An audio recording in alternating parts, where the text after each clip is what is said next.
Am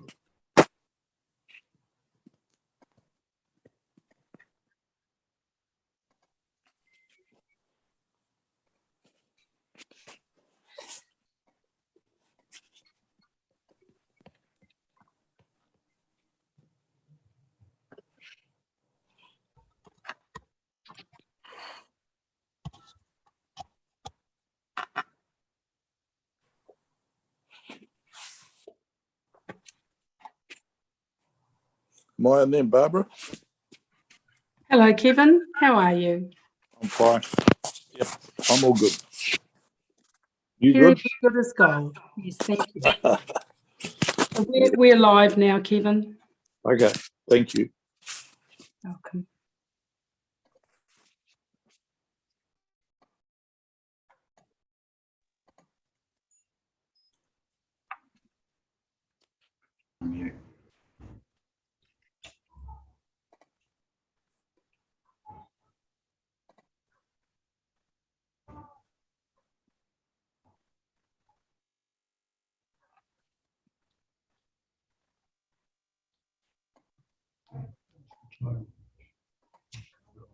Oh, right. No, that's slow. That's 9:29. All on the world clocks. It's 9:30. I don't know. Right. Well, good morning, all councillors, staff, members of the public.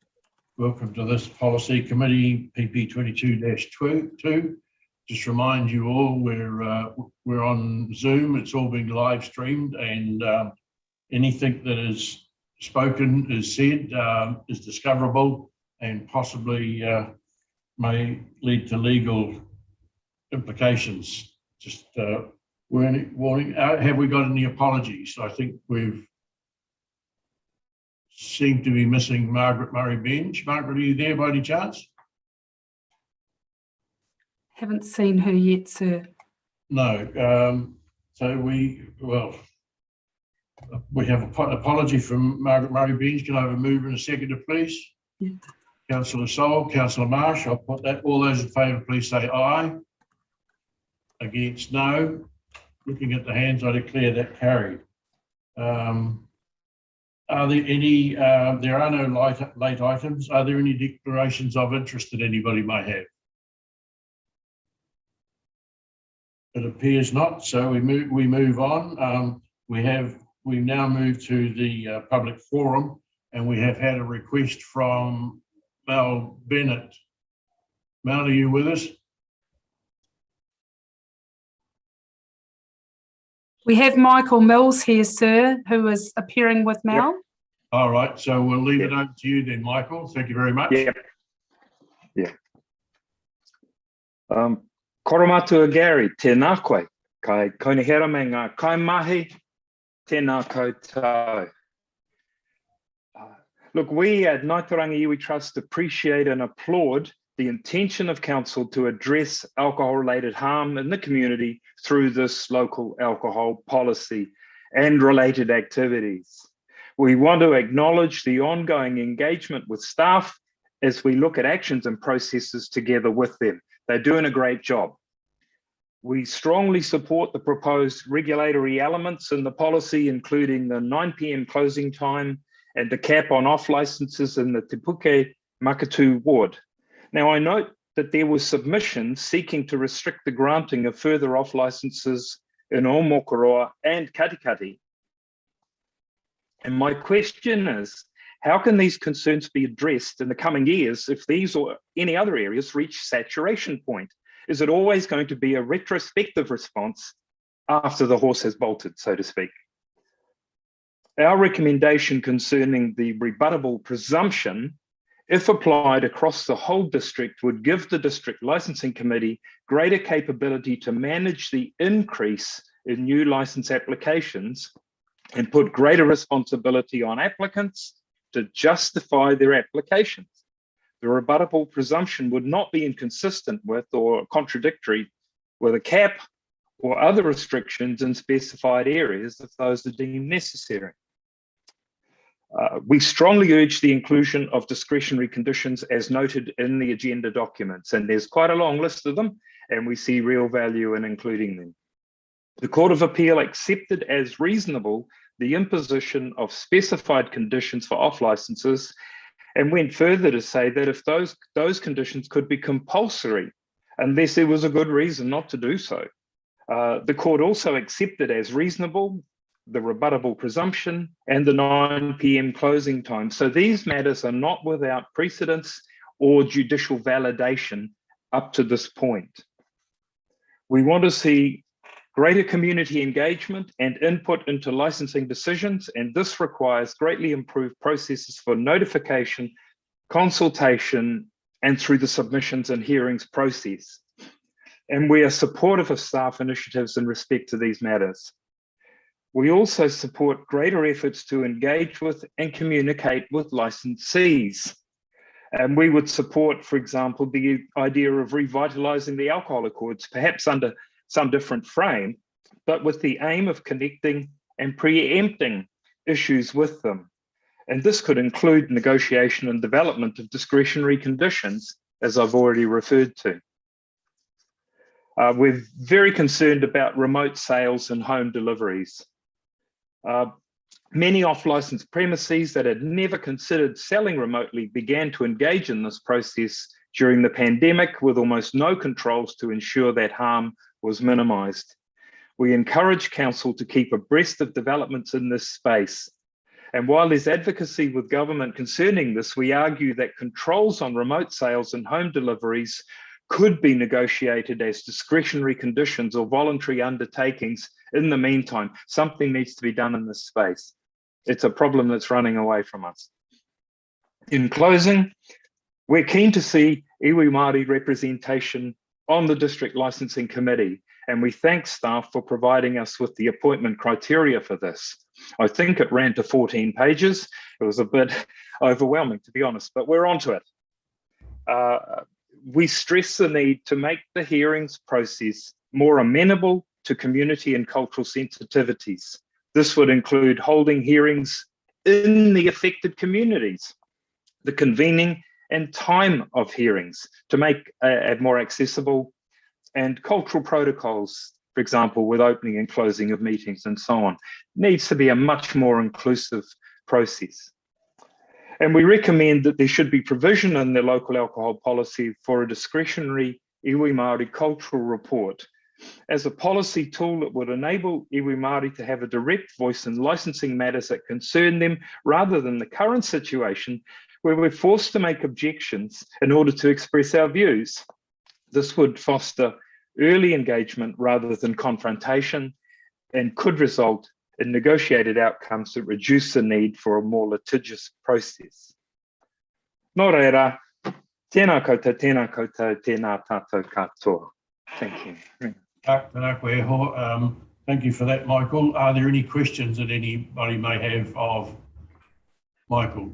Please put your hand up so we can see it on the screen if you want to speak. Margaret Murray-Benge, you need to unmute. Yes, I have. Thank you. Thank you, Mr. Chairman. It was on the remote sales, actually. I wanted to actually ask you, please, Mike, what recommendations you seriously making about that? It seemed to me that you saw there was a problem and you didn't want it to drift on in the future. So what are you recommending to us now? Right, well, it's unclear, and I've had these discussions with agencies like Alcohol Health Watch and the Health Promotion Agency and so on. There's no clear legal path down on this one yet. I don't think the Act anticipated this kind of retail activity. But what I'm suggesting is that if we had discretionary conditions in the LAP, that could include the negotiation with licensees as their licenses come up for renewal, or new licensees, that it could be included as a discretionary condition or as a voluntary undertaking on the part of the licensee. In other words, make it a negotiated process on a case-by-case basis, but included in the LAP, and watch this space, as I say, for future developments in terms of any legislative change that may be required. Thank you. Thanks, Michael. There doesn't seem to be any further questions. So thank you for coming in. Appreciate your presentation, Michael. Councillors, now Great, thank you. We move on to the agenda proper on page 5. It's a pretty comprehensive report. Are there any questions of staff at all?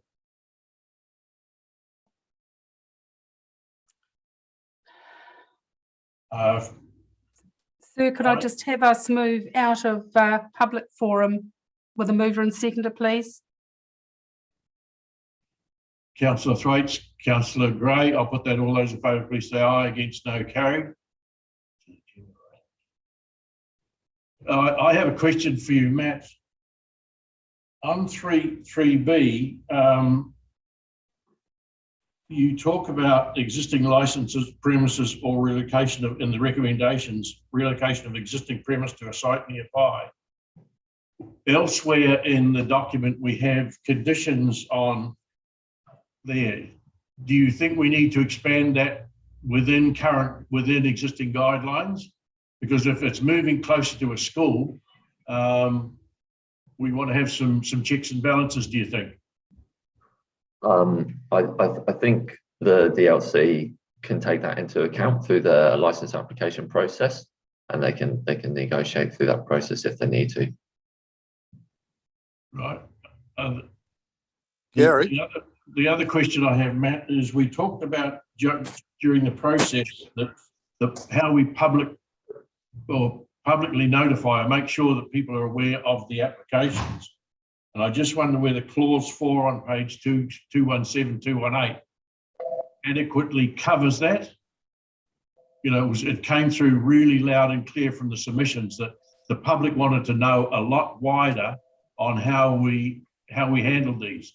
And I'm just wondering whether we've got the wording quite right in there. So on, I think it's paragraph 22 on page 10, we've got the non-regulatory matters, which include council seeks to increase public awareness of new alcohol license applications and renewal applications for on licenses, off licenses and club licenses. So staff will undertake to actually raise public awareness and make that more accessible. It's open to yourselves if you feel like that wording should be amended slightly through the resolutions to say awareness and accessibility, maybe. No, sorry, my question is, should it be in the recommendations, or are you happy that it sits in the body of the report? I'm happy that it sits in the body of the report, and the recommendations recommendation 11 references it.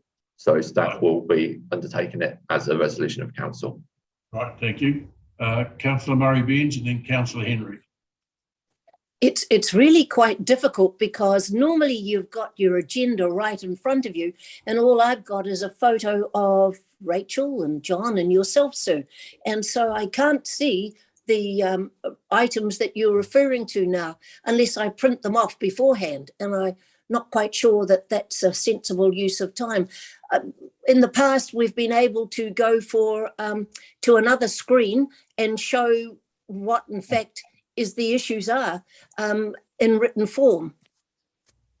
I don't know if anybody else is having that trouble, but I am. You should be able to go to another screen and have the paper in front of you, Margaret. Haven't got another screen. I haven't got another screen. You might have to borrow one, Margaret. Thanks, Anne. Is it my turn now? Yes, Councillor Henry, thank you. And in regard to your comment, and I don't know whether people are aware, we actually can't print anything off that we receive through Stella. So, and that is not an option. My question is further to what Mayor Gary has said, and I don't know, I didn't really get the feel of what you had said in response, Matt, but I just want to reiterate it again. When you have, and the Cancer Society was the most compelling evidence of the social impact for the communities, seeing their photos of two licensed bottle shops in close proximity, And we have it in Karikari, not 100 steps between bottle stores. So I think that is really a big issue that we need to really make sure that we're not having them, you know, that close together. That and my next comment is I'm being in danger of really being the big brother over our communities. But the other photo in the Cancer Society's letter was the, and I don't know who put the mural up, but the mural with children in it on the back of it, I think it was a hotel. Now that is really, I mean, I don't think we can legislate against that, but I mean, Councillor Daly has always been on about advertising, you know, the big brands advertising. Well, that's a similar sort of advertising, in that it's okay because children are on the building. It's a subtle thing, and I know that probably there's nothing that we can do in legislation, but I just wanted to bring that point out, that it is out there in the community, and it's a subtle measure that kids will pick up. Thank you. There appears to be no more questions. Yes. So Can I can't get my hand to work anywhere on this thing, but I've got a little bit of a concern. I spoke to John, Chief Executive, the other day about it. If someone was wishing to put in a submission against some of these bottle stores or whatever in certain places, they had to put their name to that. And the problem is that a lot of these people are not prepared to put their name in, and I understand that, why and is there a way around that somewhere that we can actually do that? Because I understand why people don't want to put their name to it in some of these cases. Yeah, I hear you, Kevin. Rachel, you might want to answer that. Is there any way people can object to a license application Exactly. Anonymously? My gut feeling, Councillor Marsh, is to say no. Our submission processes, whether they're under the Local Government Act or under the Sale and Supply of Alcohol Act, require that you put your name to a submission, and that those details are ultimately publicly available and form part of the record. I'd have to give some more thought to that, but my immediate reaction is that, and thankfully for the majority of our licence applications that we receive, we don't have that fear around a submitter or an objector putting their name to a submission. But my immediate response to that is, legally it would be difficult to be anonymous in submitting and for that submission to have weight in the process if you're not prepared to put your name to it. But I can give some more. I mean, that is a matter that doesn't affect the policy. It's a matter of procedure, and I'm happy to do some further thinking around that.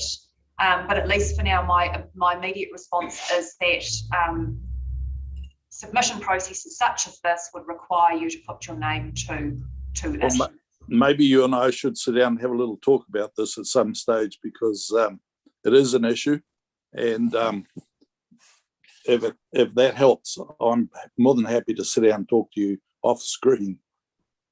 I understand. I understand what the scenario is that you're referring to. Yeah. But I think, regardless of the uniqueness of that particular application, I need to make sure that our process is fair and transparent and complies with our legislative obligations. But I undertake to give a little bit more thought to what you've raised. I don't think it precludes Council from continuing with its consideration of the policy this morning, however. Absolutely not. Thank you. There's the little shot come up on the screen before. There is a way you can be involved in this and see the screen, but Honolulu will arrange some training to overcome that issue. So moving on to, there's no further questions. The recommendations, I suggest we take recommendation 1 and 2 together, and after that we take them all individually, because I think there might be some conversation. So if I can have a mover and a second for recommendation 1 and 2, please. Councillor Sol, Councillor Henry. I'll put that. All those in favour, please say aye. I declare that carried. We now move on to recommendation 3, which is that in considering the submissions, and this is 3A, the off-licence hours option B is every. Can I have a mover and a seconder for that if everybody's comfortable with it, or wants to make an amendment? Councillor Daly and Councillor Denyer. If there's no discussion, I'll put that. All those in favour, please say aye. Put your hands up. No, I declare that carried. We now move on to 3B, which is limiting on the number of bottle stores in Te Puke Makatū. A mover and a seconder for that, please. Margaret Murray Benj and Monique Gray. I'll put that. All those in favour, please say aye. Against, no. I declare that carried. We now move to 3C, which is location of the limit on new bottle stores, option A, which applies to, Te Puke Makatū ward only. A recommendation, mover and a seconder there, please. Councillor Daly, Councillor Denyer. I'll put that. All those in favour, please say aye. Against, no. Carried. We now to move to 3D, which is limit on new bottle stores or expand the type. Option A, limit on new bottle stores only. By mover and a seconder for that, please. Councillor Dean, Councillor Denyer. Is there any discussion? If not, I'll put that. All those in favour, please say aye. Against, no. I declare that carried. 3E, which is the off-licence conditions, discretionary option F, do not introduce new conditions. A mover and seconder for that, please. Councillor Granger, Councillor Scribner. If there's no discussion, I'll put that. All those in favour, please say aye. Against, no. I declare that carried. Oh, this is an awful way to run a meeting. 3F, which is unlicensed hours, option A, retain the current local alcohol policy provisions. A mover and a seconder for that, please. Councillor Sol. Councillor Daly. I'll put that. All those in favour, please say aye. Against, no. I declare that carried. We now go to 3G, one-way door policy, option C, delete the one-way door provisions. A mover and a seconder for that, please. Councillor Denyer, Councillor Thwaites. There's no discussion. I'll put that. All those in favour, please say aye. Against, no. I declare that carried. 3H is club licences. Option A, create a separate section. Move and a seconder for that, please. Councillor Dean, Councillor Henry. I'll put that. All those in favour, please say aye. Against, no. I declare that carried. 3I, which is club licence hours. Option A, retain the current hours. Move and a seconder for that, please. Councillor Thwaites, Councillor Sol. I'll put that. All those in favour, please say aye. Against, no. I declare that carried. 3J, which is special licences. Option A, which is retain the current provisions. Move and a seconder, Daly and Scringer. I'll put that. All those in favour, please say aye. Against, no. Carried. Now we move to recommendation 3, which is the provisional local alcohol policy be adopted as per attachment C. A mover and a seconder for that, please. Councillor Henry, Councillor Gray. I'll put that. All those in favour, please say aye. Against, no. Carried. We now move on to recommendation 5. Do I have a mover and a seconder for that, please? Councillor Murray Benj, Councillor Henry. I'll put that. All those in favour, please say aye. Against, no. I declare that carried. We now go to recommendation 6, which is councillor satisfied that we've done everything right. A mover and a seconder for that, please. Councillor Dean, Councillor Henry. I'll put that. All those in favour, please say aye. Against, no. I declare that carried. For recommendation 7, a mover and a seconder for that, please. Councillor Denyer, Councillor Granger. I'll put that. All those in favour, please say aye. Against, no. I declare that carried. Recommendation 8, a mover and a seconder for that, please. Councillor Daly, Councillor Granger, I'll put that. All those in favour, please say aye. Against, no. I declare that carried. We now to recommendation 9. The mover and a seconder, please. Councillor Gray, Councillor Dean, I'll put that. All those in favour, please say aye. Against, no. I declare that carried. Recommendation 10, that the draft be come into force the 6th of May. Mover and a seconder, please. Councillor Henry, Councillor Denia, I'll put that. All those in favour, please say aye. Against, no. I declare that carried. Recommendation 11, that the non-regulatory actions, which covers that publication thing that I talked about, a mover, Councillor Daly. A seconder, Councillor Sol, I'll put that. All those in favour, please say aye. Against, no.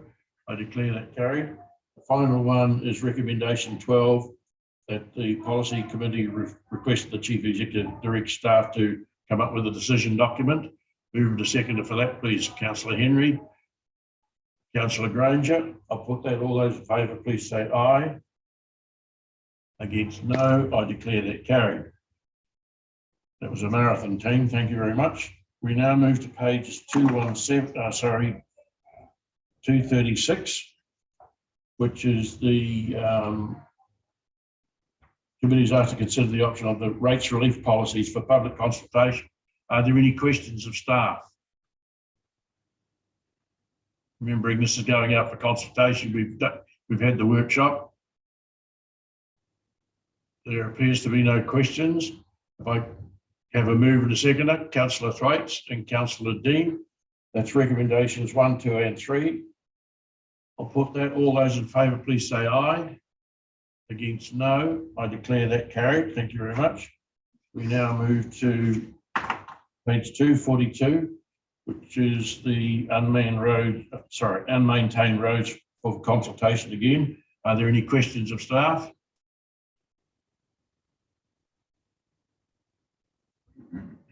There appears a mover and a seconder for recommendation 1 to 4. Councillor Dean, Councillor Denia.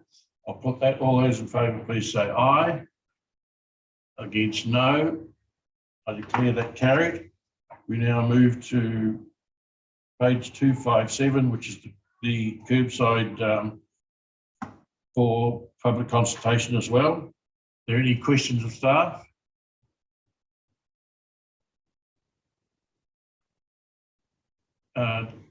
Councillor Denia and then Councillor Marsh.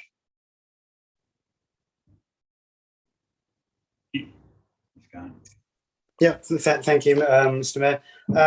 So my question is, what will drive the suitable capacity criterion? The contractor could say they have X number of trucks and have no intention of acquiring any more, and that would be it for extending the service. So if we do want to extend the service, what incentive is there for the contractor to say acquire more trucks and increase their capacity?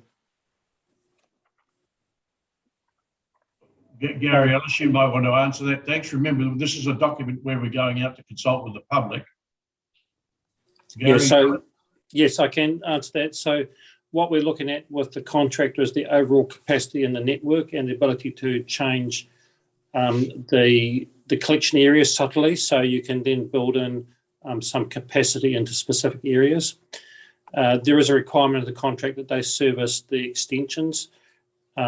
Probably the thing that's happened is that we're now up to the level we're expected after probably 10 years of the contract. So the uptake and the number of connections has been greater than was originally tendered.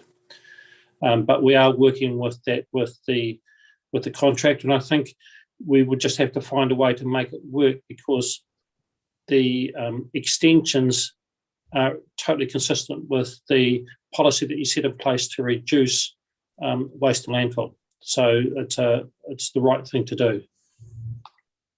Thanks. Kevin Marsh and then Mark Dean. I just found out how to work this control. That was what I was doing. But how are we coping at the moment with the that we've got no food scraps being picked up or bottles? So where do the people put those, and how are we going to cope with that? No, I know we've short of drivers. I think you might want to have a conversation with Gary Ellis offline. You know, the agenda item is about this going out for public consultation. Yeah, I know. Okay. Mark Dean, you got a question? Yeah, for Gary, if we've reached the 10-year level of uptake, how come that the contract is reluctant? Because if we're at 10 years, they would be making a hell of a lot more money collecting more bins than they were originally anticipating. So how come the contractor is reluctant to put more trucks on? No, sorry, Mark. What we talk about is going up for public consultation on a policy for extension. You know, those questions to Gary, I'd suggest you take those offline. It's really about, are we going up for public consultation or not? Are there any questions of staff? If not, the recommendations there, 1, 2, and 3, that we go out for public consultation. Can I have a mover and a seconder, please? Councillor Daly, Councillor Henry. There's no discussion. I'll put that. All those in favour, please say aye. Against, no. Declare that carried. Thank you. We now move to page 264, which is the information for receipt. There's just an application for a special licence there. Are there any questions on that? If not, I'll put the recommendation that we receive the information for receipt. Do I have a seconder, please? Councillor Thwaites, I'll put that. All those in favour, please say aye. Against, no. Carried. That brings us to the end of the meeting. Thank you very much. And go and grab a cup of tea or a coffee or whatever, and we'll come back into the committee workshop at 10:15. Thank you.